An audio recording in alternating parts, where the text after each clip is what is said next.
Nobody Likes Onions yesterday was talking about, he was playing clips from Steel Toe. Steel Toe was talking about how if he doesn't want to do the daily goal anymore. So he's going to give himself 1 year, and if he still has to do the daily goal in a year, he's going to walk away. Oh, really? What he was.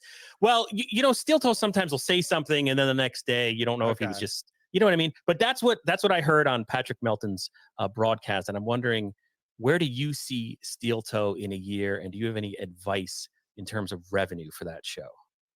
So I don't really follow what Aaron's up to anymore. He took himself out of the dabble first, and I have enough going on that I haven't paying attention.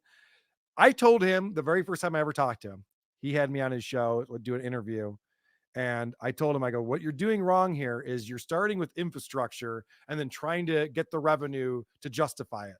You got to start with no infrastructure. And then as the revenue comes in, you can start to build it, similar to how Shuli did it with the Shuli Network, or even how I've done it with Who Are These Podcasts. And I guess to some degree he's done that, because it sounds like from the clip I saw yesterday, it's just him and April are the only people on the payroll now. Because he used to have, 100% sure, but yeah, they have one other guy that comes on, I think, once a week, maybe. Yeah. Okay. So it seems like he's thinned out the overhead a little bit, really. And he's a hustler. He'll figure it out. He'll keep making money, but he's got to strip this way down.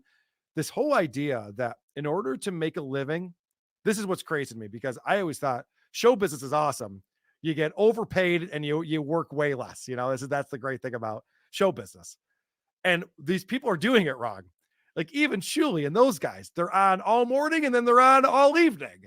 And Steel Toe is like doing 5 shows a day or whatever. This is just like, guys, I value your time more. Do one great show. I mean, I used to do once a week at WATP. We moved to twice a week, but I'm not going to start doing a daily show. It's just like, why are we working so hard? That's why I got out of working a 9 to 5. Burnout's a thing. All right.